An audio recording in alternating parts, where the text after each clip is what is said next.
अध्याय XVII दफनाना। अब चूंकि काफी उजाला हो चुका था, इसलिए समूह के लोग, जिनमें से किसी ने भी पिछली सुबह से कुछ नहीं खाया था या सोया नहीं था, भोजन तैयार करने में जुट गए।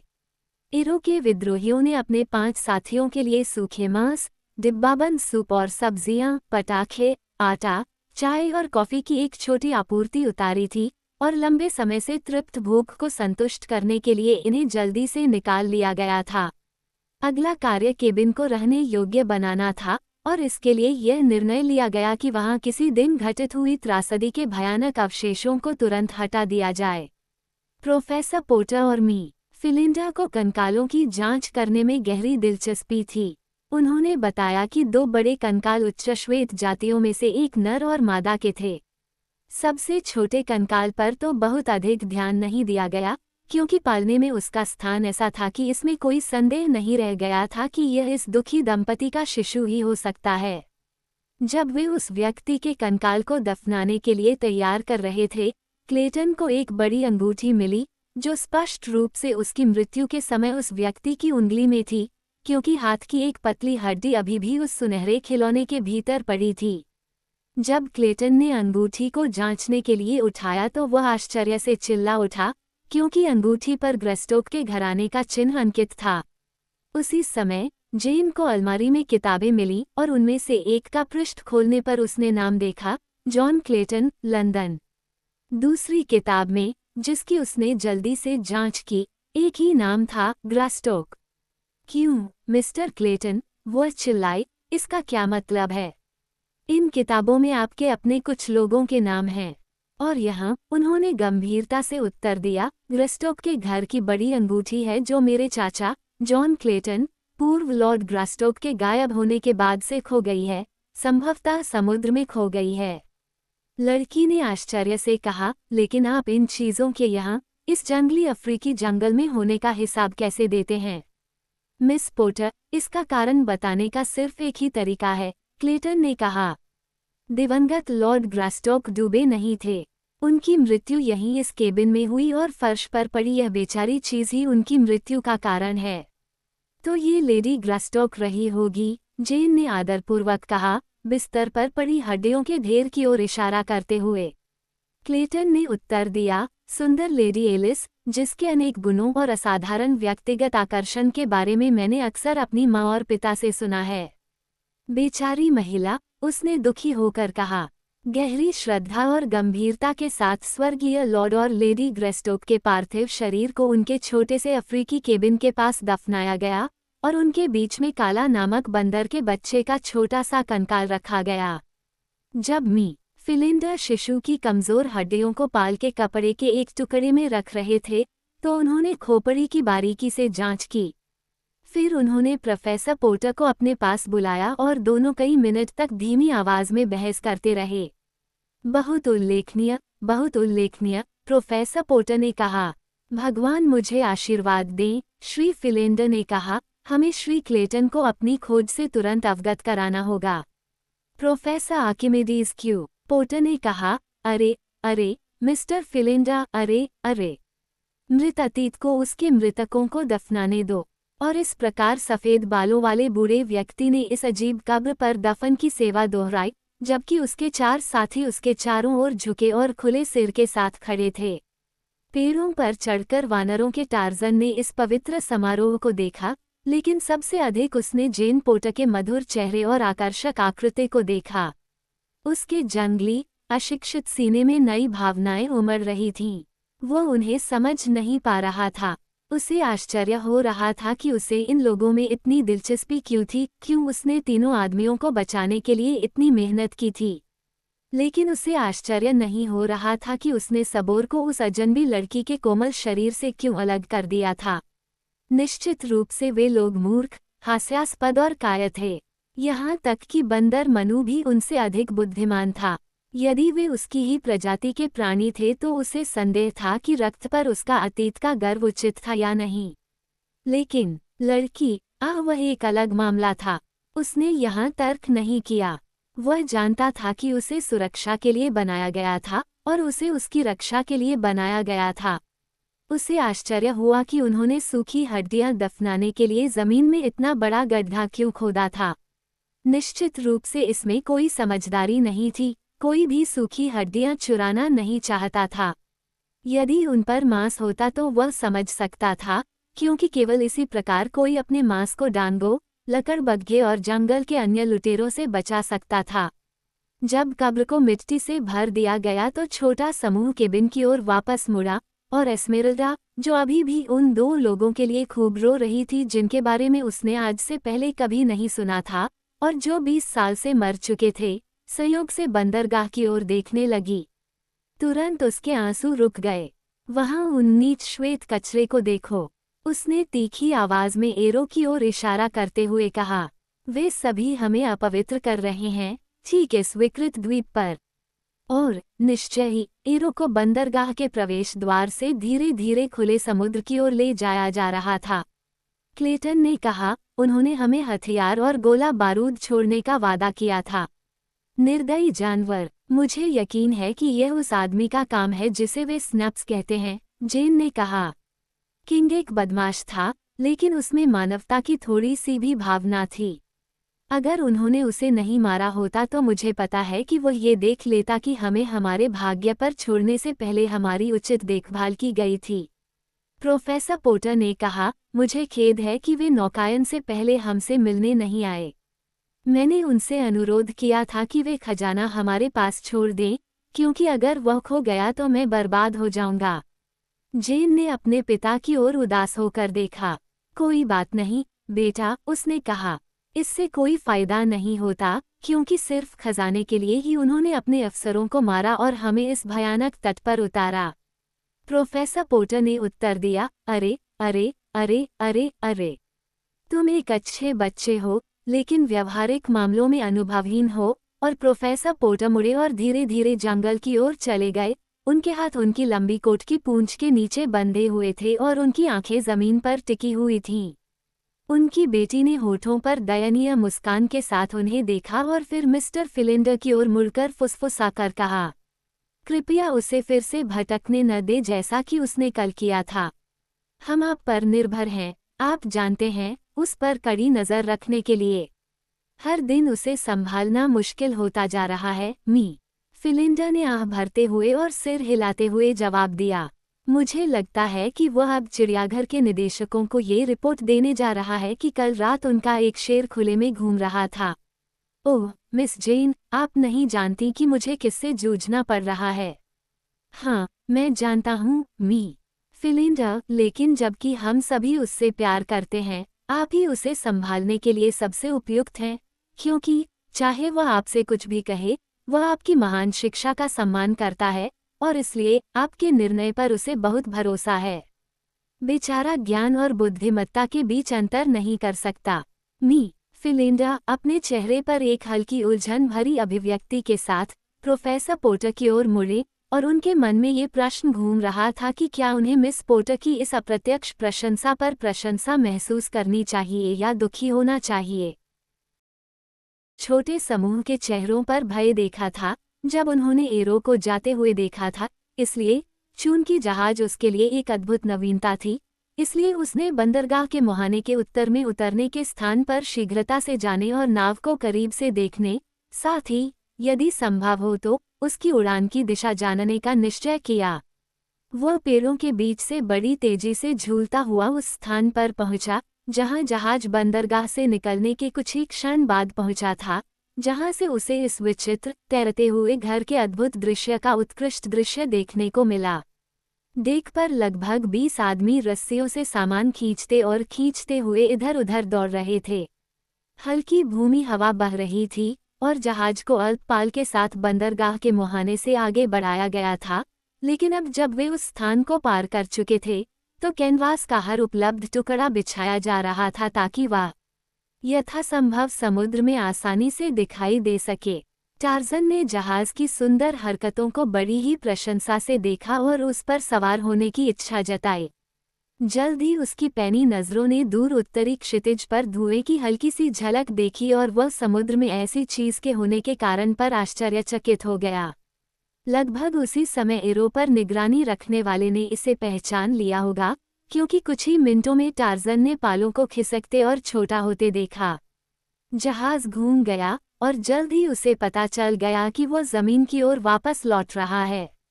धनुष पर खड़ा एक आदमी लगातार समुद्र में एक रस्सी फेंक रहा था जिसके अंत में एक छोटी सी वस्तु बंधी हुई थी। टार्जन को आश्चर्य हुआ कि इस क्रिया का उद्देश्य क्या हो सकता है। आखिरकार जहाज सीधे हवा में आ गया, लंगर नीचे कर दिया गया, पाल नीचे कर दिए गए। देख पर काफी भाग दौड़ मच गई। एक नाव को नीचे उतारा गया और उसमें एक बड़ा सा संदूक रखा गया। फिर 1 दर्जन नाविक पतवारों पर झुके और तेजी से उस जगह की ओर बढ़े जहां टार्जन एक पेड़ की शाखाओं में छिपा हुआ था। नाव के पिछले हिस्से में जैसे ही वह निकट आई, टार्जन ने चूहे के चेहरे वाले आदमी को देखा। कुछ ही मिनटों बाद नाव किनारे पर आ गई। लोग कूद पड़े और उन्होंने बड़ी पेटी को रेत पर उठा लिया। वे बिंदु के उत्तरी किनारे पर थे ताकि उनकी उपस्थिति केबिन में बैठे लोगों से छिपी रहे। कुछ देर तक दोनों लोग गुस्से में बहस करते रहे। फिर चूहे जैसा चेहरा वाला आदमी अपने कई साथियों के साथ उस छोटी पहाड़ी पर चढ़ गया जिस पर वह पेड़ खड़ा था जिसमें टार्जन छिपा हुआ था। वे कई मिनट तक इधर उधर देखते रहे। यह एक अच्छी जगह है, चूहे के चेहरे वाले नाविक ने टार्जन के पेड़ के नीचे एक जगह की ओर इशारा करते हुए कहा। ये किसी भी अन्य जहाज से बेहतर है, उसके एक साथी ने उत्तर दिया। अगर वे हमें जहाज पर मौजूद खजाने के साथ पकड़ लेते हैं तो ये सब वैसे भी जब्त कर लिया जाएगा। हम इसे यहीं दफना सकते हैं, इस संभावना पर कि हम में से कुछ लोग फांसी से बचकर वापस आएंगे और बाद में इसका आनंद लेंगे। चूहे जैसे चेहरे वाले ने अब नाव पर बचे हुए लोगों को बुलाया और वे धीरे धीरे कुदालें और फावड़े लेकर किनारे पर आए। जल्दी करो तुम, स्निप्स चिल्लाया, इसे छिपाकर रखो। एक आदमी ने रूखे स्वर में कहा, तुम एडमिरल नहीं हो, तुम शापित झींगा हो। मैं यहाँ कैप्टन हूँ, फिर भी मैं चाहता हूँ कि तुम ये समझो, कमीने, स्नैप्स ने भयंकर कसमों के साथ चिल्लाया। संभल जाओ लड़कों, उन लोगों में से एक ने चेतावनी दी जो पहले कुछ नहीं बोला था। हम आपस में लड़कर कुछ हासिल नहीं करेंगे। ठीक है, नाविक ने उत्तर दिया, जो स्नैप्स के निरंकुश लहजे से नाराज था, लेकिन इस फलती फूलती कंपनी में किसी को भी दिखावा करने के लिए कुछ नहीं मिलने वाला है। तुम लोग यहाँ खुदाई करो, स्निप्स ने पेड़ के नीचे एक जगह की ओर इशारा करते हुए कहा। और जब तुम खुदाई कर रहे हो तो पीटर उस जगह का नक्शा बना सकता है ताकि हम उसे फिर से ढूंढ सकें। तुम, टॉम और बिल, कुछ और नीचे ले जाओ और संदूक उठा लाओ। तुम क्या करने जा रहे हो? उसने पिछली झड़प के बारे में पूछा। बस बॉस, वहाँ व्यस्त हो जाओ, स्निप्स ने गुर्राते हुए कहा। तुमने नहीं सोचा था कि तुम्हारा कप्तान फावड़े से खुदाई करने वाला है न? सभी लोग गुस्से से ऊपर देखने लगे। उनमें से कोई भी स्निप्स को पसंद नहीं करता था और विद्रोहियों के असली मुखिया और सरगना किंग की हत्या करने के बाद से उसके द्वारा अधिकार का यह अप्रिय प्रदर्शन उनकी नफरत की आग में घी डालने का ही काम कर रहा था। क्या आप ये कहना चाहते हैं कि आप फावड़ा लेकर इस काम में हाथ बटाने नहीं जा रहे हैं? आपके कंधे पर इतनी बुरी चोट नहीं लगी है? नाविक टेरेंट ने कहा, जिसने पहले ही बोल दिया था। एक भी दृष्टि से नहीं, स्नैप्स ने जवाब दिया, अपने रिवाल्वर के बट को घबराहट से छूते हुए। तो फिर, भगवान की कसम, टेरेंट ने जवाब दिया, अगर आप फावड़ा नहीं लेंगे तो आप एक कुदाल लेंगे। ये कहते हुए उसने अपना कुदाल सिर के ऊपर उठाया और एक जोरदार प्रहार के साथ उसने स्निप्स के मस्तिष्क में नुकीला बिंदु गाड़ दिया। कुछ देर तक वे लोग चुपचाप खड़े होकर अपने साथियों के गंभीर हास्य का परिणाम देखते रहे। फिर उनमें से एक बोला। उन्होंने कहा, बदमाश को बहुत अच्छी तरह से सेवा दी गई।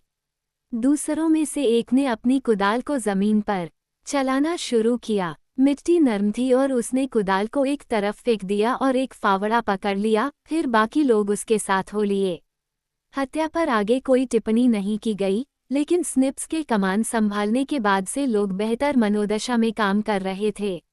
जब उनके पास संदूक को दफनाने के लिए पर्याप्त आकार का गड्ढा तैयार हो गया, तो टेरेंट ने सुझाव दिया कि वे इसे बड़ा कर दें और स्नैप्स के शरीर को संदूक के ऊपर दफना दें।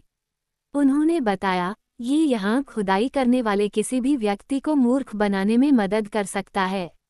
दूसरों ने सुझाव की चालाकी को समझा और इसलिए लाश को रखने के लिए खाई को लंबा किया गया और बीच में बक्से के लिए एक गहरा गड्ढा खोदा गया, जिसे पहले पाल के कपड़े में लपेटा गया और फिर उसके स्थान पर उतारा गया, जिससे उसका ऊपरी हिस्सा कब्र के तल से लगभग 1 फुट नीचे आ गया।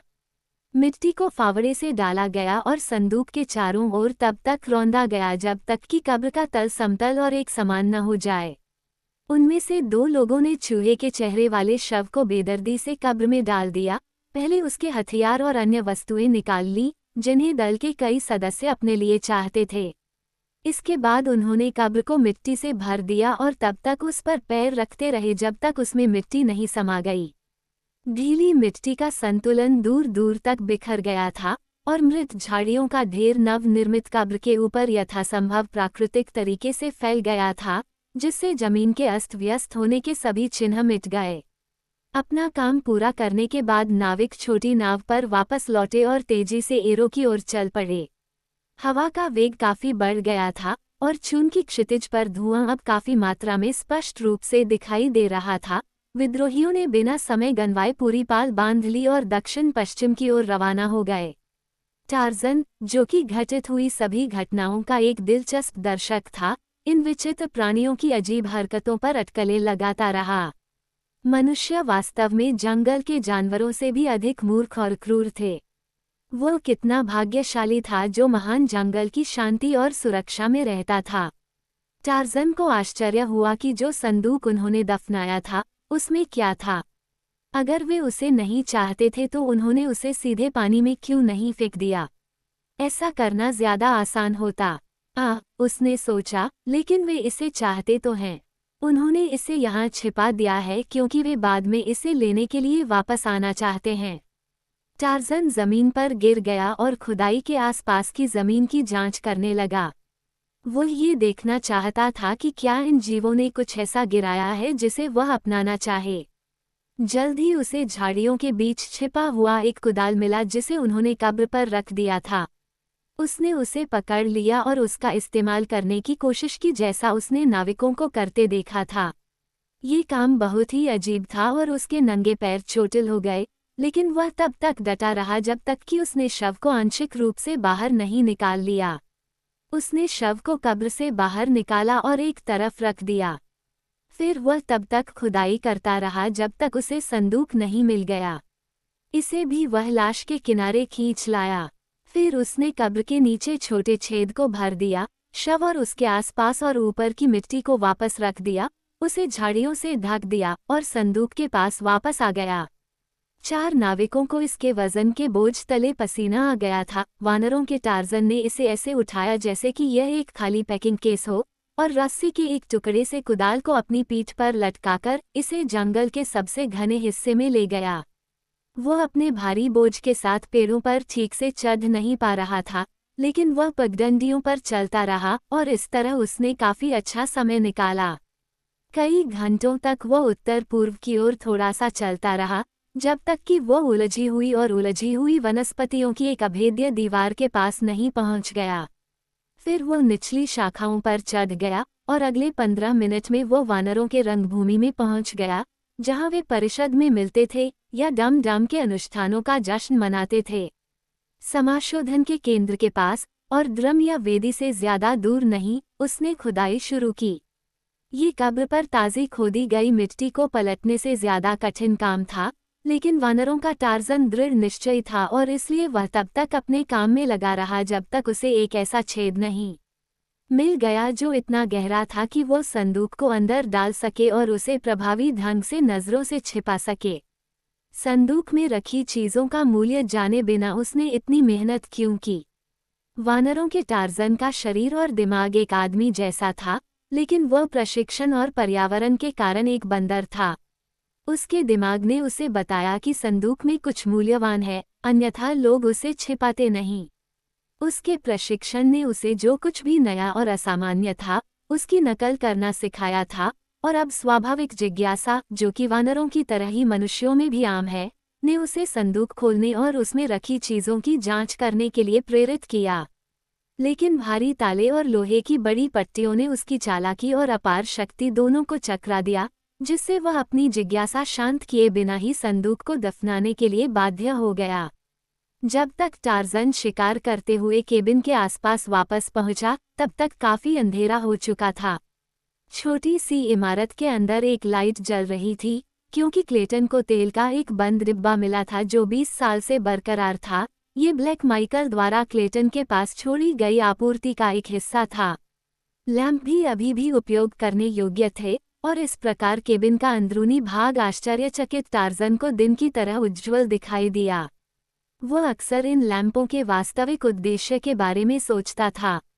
उसके पढ़ने और चित्रों ने उसे बताया था कि वे क्या थे, लेकिन उसे इस बात का कोई अंदाजा नहीं था कि वे कैसे अद्भुत सूर्य की रोशनी पैदा कर सकते हैं, जिसे उसके कुछ चित्रों ने आसपास की सभी वस्तुओं पर फैलते हुए दिखाया था। जैसे ही वह दरवाजे के सबसे नज़दीक वाली खिड़की के पास पहुंचा, उसने देखा कि केबिन को टहनियों और पाल के कपड़े के एक मोटे विभाजन द्वारा 2 कमरों में विभाजित किया गया था। सामने वाले कमरे में 3 व्यक्ति थे। 2 बड़े व्यक्ति गहन बहस में लगे थे, जबकि छोटा व्यक्ति एक तात्कालिक स्टूल पर दीवार से पीठ टिकाकर टार्ज़न की कोई पुस्तक पढ़ने में पूरी तरह से तल्लीन था। टार्ज़न को पुरुषों में कोई खास दिलचस्पी नहीं थी, इसलिए उसने दूसरी खिड़की की तलाश की। वहां लड़की थी। उसके चेहरे के नज़ारे कितने खूबसूरत थे। उसकी बर्फ जैसी त्वचा कितनी नाजुक थी। वो खिड़की के नीचे टार्ज़न की अपनी मेज़ पर बैठकर लिख रही थी। कमरे के दूर कोने में घास के ढेर पर नीग्रो सो रही थी। 1 घंटे तक टार्ज़न उसे देखता रहा, जब तक वह लिखती रही। वो उससे बात करना चाहता था, लेकिन उसने कोशिश करने की हिम्मत नहीं की, क्योंकि उसे यकीन था कि उस युवक की तरह वो भी उसे नहीं समझेगी, और उसे ये भी डर था कि वह उसे डराकर भगा देगा। आखिरकार वह अपनी पांडुलिपि मेज़ पर छोड़कर उठ खड़ी हुई। वह बिस्तर के पास गई जिस पर नर्म घास की कई परतें बिछी हुई थीं। उसने उन्हें फिर से व्यवस्थित किया। फिर उसने अपने सिर पर लटके सुनहरे बालों को ढीला कर दिया। ढलते सूरज की वजह से चमकते हुए धातु में तब्दील हो चुके झिलमिलाते झरने की तरह यह उसके अंडाकार चेहरे पर गिर रहा था। लहराती रेखाओं में उसकी कमर के नीचे ये गिर रहा था। टार्ज़न मंत्रमुग्ध हो गया। फिर उसने दीपक बुझा दिया और केबिन के अंदर सब कुछ सिमरिन अंधेरे में डूब गया। फिर भी टार्ज़न देखता रहा। खिड़की के नीचे छिपकर वह आधे घंटे तक सुनता रहा। आखिरकार उसे नियमित सांसों की आवाज़ से पुरस्कृत किया गया जो नींद को दर्शाती है। सावधानी से उसने अपना हाथ जाली के जालों के बीच डाला जब तक कि उसका पूरा हाथ केबिन के अंदर नहीं आ गया। उसने सावधानी से डेस्क को टटोला। आखिरकार उसने पांडुलिपि पकड़ ली जिस पर जेन पोर्टर लिख रही थी, और सावधानी से उसने अपना हाथ और बाँह वापस खींच ली, जिसमें कीमती खजाना था। टार्ज़न ने चादरों को एक छोटे से बंडल में मोड़ा और उसे तीरों के साथ तरकश में डाल दिया। फिर वह एक छाया की तरह चुपचाप और बिना आवाज़ के जंगल में गायब हो गया।